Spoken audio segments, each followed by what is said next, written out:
What's up, guys? Welcome back to Newswave. Yesterday, disaster hit Xbox after all of their services for the platform went down, which means people couldn't sign in, they couldn't access their digital games, or in some cases, even their physical games. Well, after everything was sorted out, the CTO at Xbox responded. We'll go over all of that here today.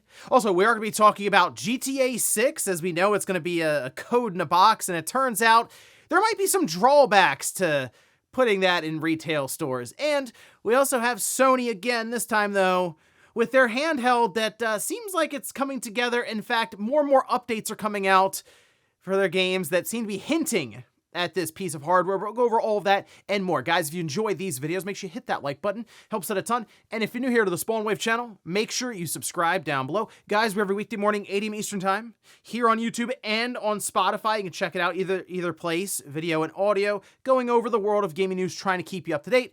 So just know, even if you don't get a notification, there's probably a video here to check out in the morning. And we're going to start today with Sony and I mean, you can only look at it as just a funny post at this point, because it's like, man, they really are poking the bear, but also ignoring the elephant in the room, because you can see this post. This is over on social media with Twitter from Sony Electronics. Rediscover the warmth, detail, and ritual of vinyl with the LX3 turntable. I mean, everything that's going on with them when it comes to physical media, and they're like, hey, check out this vinyl player. And it went over as you'd expect online. Hey, if anything, probably one of the most viewed record players on the platform at 2.5 million impressions, but also probably one of the most commented, and the comment section went about how you figure it would there. It's just, man, it's so funny with Sony. I don't know at this point, because they really are just ignoring everything. And then, while this is, I'm sure, a marketing beat, an announcement that they had planned out probably for a month or so, it's like, man, the timing really is crazy. Also, we have a couple of Tomb Raider games coming up here. One coming up in February of 2027. And then there's another one, Catalyst, that may actually be moved to 2028. This, we can see, is over on Polygon, saying in an interview with the game business, Jeffrey Gaddis, who's Amazon's head of gaming, briefly mentioned that Tomb Raider Catalyst was set to launch in 2028, which took many fans by surprise, since the game had no concrete release date other than its launch year. For all fans know, it might have been postponed by a full year. And so, I mean, look, again, we have Tomb Raider, Legacy of Atlantis. That's the remake of the original Tomb Raider that's set for February 2027. Catalyst, you feel like it would be end of the year for 27 or then into 2028. The thing that's weird, we have that cutoff that's looming for Sony when it comes to Blu-ray like manufacturing for games. And I do wonder about games that get pushed out of 2027 into 2028, if maybe they've already had a deal in place, and because Sony said they're still going to produce some Blu-ray games like post January 28, but it'll be much, much less production than what they're doing technically even right now. So I'm not sure how that would work out for something like this Tomb Raider Catalyst game. But apparently also you just figure out like exactly when it's releasing, because at this time it certainly looks like 2028. Oh, and we do have Xenoblade Chronicles 2 Switch 2 edition releasing here in a couple of days. And I mean, I'm interested just to see what it looks like, considering that was one that certainly tested the low end of resolution on the Switch 1 in handheld mode, where your characters didn't have faces. But we do know it's getting a pretty substantial upgrade then in terms of 4K resolution, 60 FPS, and also file size, although I guess this wouldn't necessarily be seen as an upgrade. As you can see, this over on Nintendo Life, noting that the file size would be coming in at 45.8 gigabytes. I think that's the large. Is that the large? It's right there with Age of Calamity then, but it's right there with Age of Imprisonment, I believe. But still, that's a pretty big jump over the 13.2 gigabytes that the Switch 1 version of Xenoblade Chronicles 2 is still. I mean, again, we're expecting some pretty big upgrades. I'll be curious to see how it looks in person, and there's some additional content going in as well. Just make sure you have some additional space cleared out for this one later this week. And guys, with some of the quick news out of the way, let's get into the bigger stuff. Let's start right away with Microsoft and the entire Xbox platform having issues to the point where you were unable to play many of your games that you had purchased or that you had on your Game Pass subscription, or the disc itself up on the shelf. This was a weird thing that was happening too, because it started late at night, July 26th. So it's go back technically a couple of days, and it went on through the following day to like 6-ish p.m. Eastern time. So it was a while. Like, people were trying to come up with how long exactly it was. Some were coming up with nearly 20 hours of downtime. And while this was going on, because I tested it myself just to see where we were with it, at one point, physical games would not work along with digital. Then eventually the physical games were figured out, but digital were not working. So it was kind of funny. I said, you could go to the outage thing at the top of your bar on the Xbox home screen, and it would then tell you all the things that were working or were not working. And it was just a funny image based on everything that was going on. It's like, hey, look at this. Physical games working, digital games not working. And it's like, there you go. I guess physical, at least right now, has a bit of an advantage over digital games. But you also couldn't sign in. That's a problem. Basically, this was another situation where people realized how tethered they are to an online check-in or license check-in for just about everything they're doing on their system, in this case, with the Xbox. There was some other weird thing that was happening where people were able to go on the Xbox mobile app and start pushing delisted games to their Xbox and apparently download those games. I didn't necessarily see people launching the games, and there have been cases where people were able to at least get their system to download, say, Marvel's Ultimate Alliance or something, but you weren't able to necessarily load those games up. Still, though, as we were going along, like you can see, Microsoft was just releasing message after message on social media, with one from Xbox support saying, "We're aware that some users are encountering errors when attempting to sign in, see your game library, or launch games. Our engineers are actively working to mitigate the issue. For updates, please follow along," all of that. And then we go all the way until 6:48 p.m., saying, "Good news, the earlier Xbox issue should now be mitigated. You should once again be able to launch games, sign in, and complete purchases. Thanks for sticking with us through a long one." Great. Let us know if anything still looks off. By the way, this was all going on during the Halo campaign evolved early access period, to where, there are some people who probably just lost a day of that, I guess. And then we have Scott Van Vliet, who is the CTO at Xbox, I believe came aboard alongside of Asha Sharma when they were making some moves there with personnel and leadership.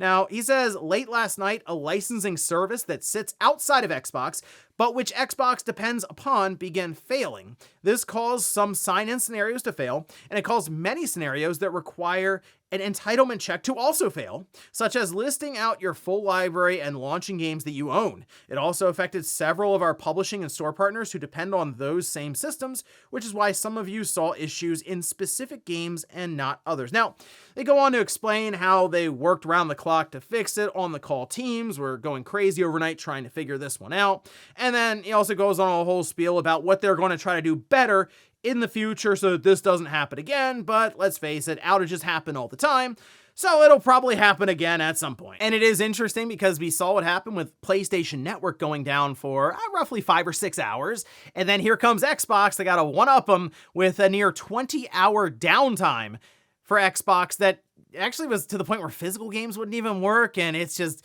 man, is it all this happening while the discussion is ongoing around an all-digital landscape for next generation with the PlayStation 6 and the Xbox Helix.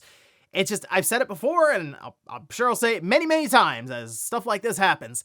It's just that these companies aren't ready for it yet. Like, we see it right now with the PS5 and the Xbox Series struggles when services go down like this. And then if it's extended, you start to look around and go, wow, this device really is that locked into the internet, which is something people were not happy about back in 2013 when it was proposed for the Xbox One. But I guess times change, and yay, DRM. So I don't think they're ready for what they're proposing here with an all-digital future looming at this point, not only because digital rights are basically absent, like completely, but also because the underlying infrastructure doesn't necessarily seem up to the task at this point, because if those services go down, it starts to feel more and more like that game system that you have under the TV, like legitimately is a brick. Next up, let's talk about Grand Theft Auto 6 and how it will be a code in the box at retail. And that's the whole thing as is. Like, man, we really couldn't get a physical disc for GTA 6, game people have been waiting so long for. And it would have gotten out, obviously, before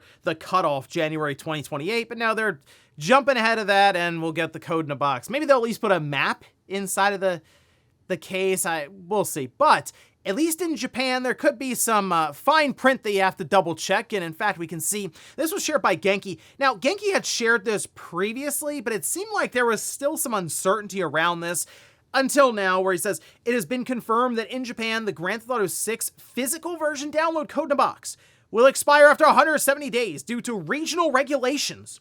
The reason is the Japan Payment Services Act that states companies selling prepaid payments must register and provide a financial deposit of at least half the unused balance to the Japan Legal Affairs Bureau to protect consumers from scams. Companies are exempt from having to do this if there is a less than 6-month expiry on the prepaid code.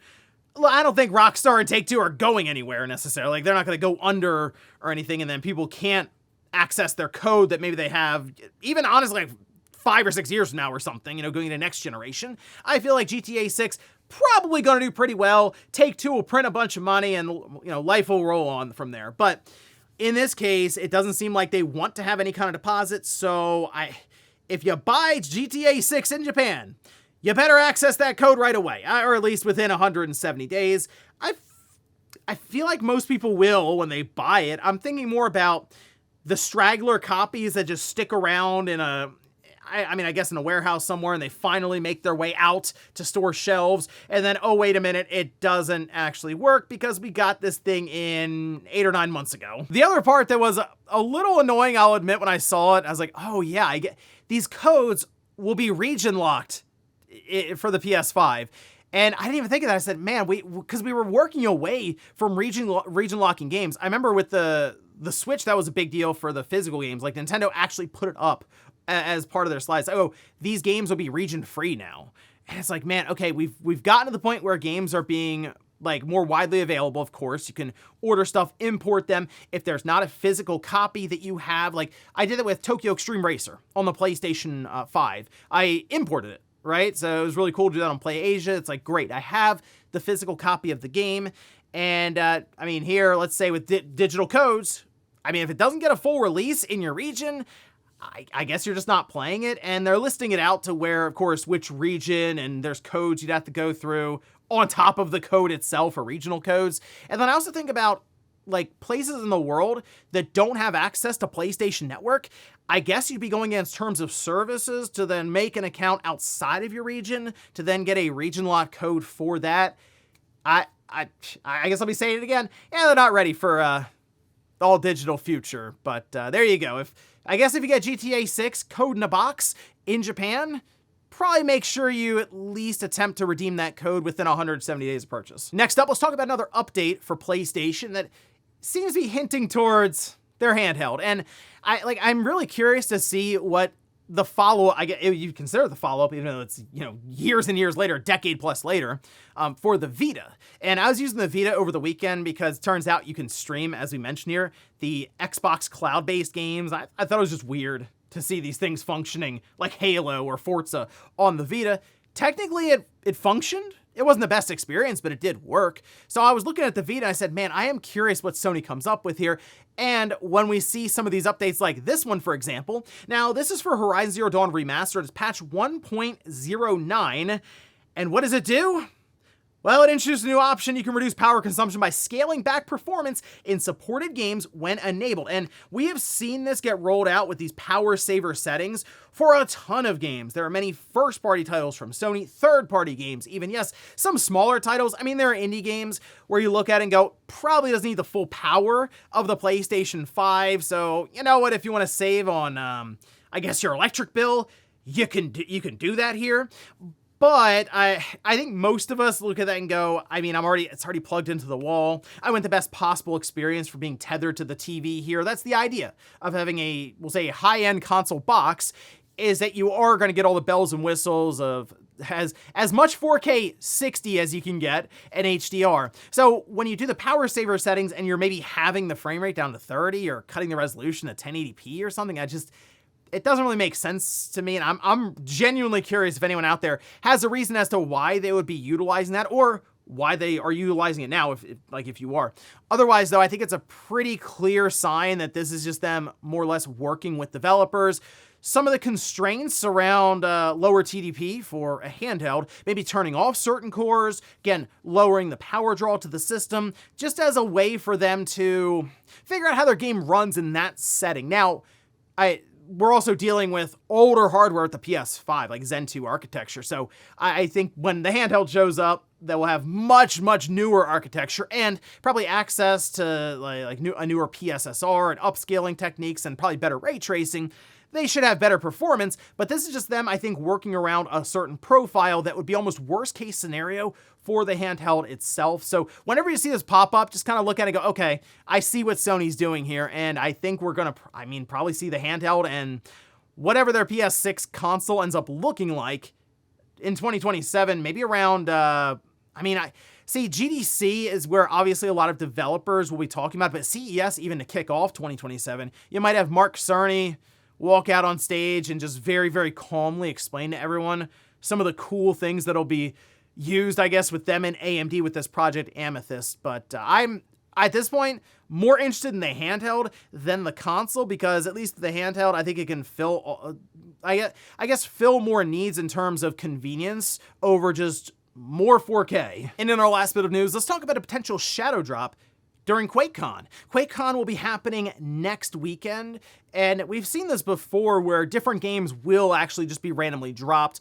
whether it's like something with Doom or Quake. In this case, though, they're going back to a classic that I kind of forgot about. It was on the Xbox 360. I remember seeing the box art for this game pretty consistently out on store shelves there at the stores we had, because it also wasn't like the highest regarded game. Like, people didn't exactly look at it and go, wow, that's a Game of the Year contender there, or even a decent game, and that's Wolfenstein 2009. And I can very vividly see like the blue, the blue cover art for that game. But you can see this though. This is a tweet that a person put out talking about how Wolfenstein 2009 likely getting remastered and shadow dropped because it has had its original release date removed and is now being listed as Steam Deck verified. The game though, it is currently delisted on all digital storefronts. This is really just signaling that something is happening with this game behind the scenes within the Steam database. And yeah, I don't know why you would go back and all of a sudden make it Steam Deck verified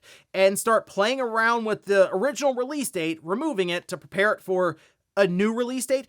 And on top of that, there is a Wolfenstein series that is currently in development, as Microsoft has already told us that with Bethesda. So it does kind of line up for them to be looking more and more into Wolfenstein. This seems like one of those fun, like smaller kind of projects that, again, they can just shadow drop during QuakeCon, or at least announce it for a near future release. That's what this, I feel like, would be. It's a smaller remaster project that is ready to go immediately or the following week or two, just a way to get people excited for something happening relatively quickly.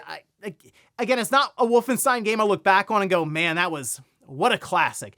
But it's also a game I haven't played in forever, so I would be curious what the remaster would exactly look like, how it would play, as long as the price is right on that one. Because I don't necessarily think that's one that you show up with a full remaster at 50 or 60 bucks.